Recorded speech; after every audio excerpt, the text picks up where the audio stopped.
Hello అండి అందరికీ. అందరూ ఎలా ఉన్నారు? బాగున్నారా? నేనైతే చాలా బాగున్నాను. మీరందరూ బాగుండాలని మనస్ఫూర్తిగా కోరుకుంటున్నాను. ఈరోజు ఒక చిన్న వీడియోతో మీ ముందుకు వచ్చేసానండి. సో హాయ్ అండి. అదేంటంటే నేను రీసెంట్గా విలేజ్కి వెళ్ళేసి వచ్చాను మా అమ్మ వాళ్ళ ఇంటికి. అక్కడ నుంచి నేను తెచ్చుకున్న కొన్ని ఐటమ్స్ మీకు చూపిద్దాం అనుకుంటున్నాను. ఇది నెయ్యి అండి. అసలు చూడండి దాని టెక్స్చర్ కానీ అది ఎట్లా ఉందో, పూసలాగా అసలు ఎంత బాగుందంటే స్మెల్ చూస్తేనే అబ్బా అనిపిస్తుంది. తర్వాత వచ్చేసి పసుపు. ఇది ఇంట్లో నా అమ్మమ్మ చేస్తుందండి. మాకు పొలంలో పండింది తీసుకొని ఉడకబెట్టేసి ఆ ప్రాసెస్ మొత్తం చేస్తుంది అమ్మమ్మ. ఎవ్రీ ఇయర్ ఇస్తుంది. ఈసారి కొంచెం లేట్ అయింది. చాలా అంటే చాలా, అసలు ఒక చిటికెడు వేసుకుంటే సరిపోతుంది. అసలు ఆర్గానిక్ చాలా బాగుందండి. స్మెల్ చూస్తేనే అబ్బా అనిపిస్తుంది.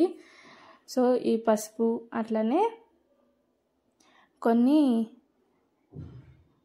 ములక్కాయలు. ఇవి చెట్టు ములక్కాయలు అండి. చెట్టు నుంచే అప్పటికప్పుడు కోసుకొని తీసుకొచ్చుకున్నాము. ఇవి కొన్ని కొబ్బరి ఉండలు, మన హెల్త్కి బాగుంటుంది కదా, అందుకని కొన్ని కొబ్బరి ఉండలు, అట్లనే కొన్ని వంకాయలు, ఒక బీరకాయ కూడా తెచ్చుకున్నాను. ఎందుకంటే అవి చెట్టుకు పండినాయి, మందులు అట్లాంటివి ఏమి కొట్టుకోకుండా పెంచినాయి. సో పచ్చడి అట్లా చేసుకుంటే బాగుంటుంది కదా అని చెప్పేసి ఉన్నవే కొన్ని కోసుకొని వచ్చాను.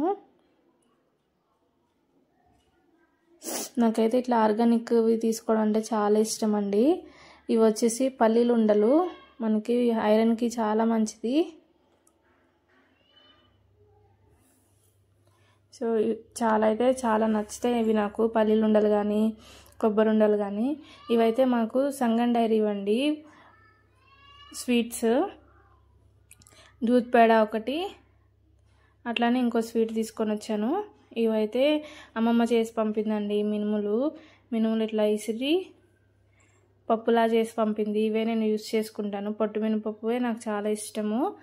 ఎందుకంటే పొట్టు తీసినవి అయితే అంత టేస్ట్ ఉండదు. నాకు ఇవే ఎక్కువ నాకు ఇష్టపడతాను. ఇక్కడ డిమార్ట్లో కూడా నేను ఇవే పొట్టు పప్పే కొనుక్కుంటాను. ఓకేనా, చూసేయండి ఎంత బాగుందో. Thank you.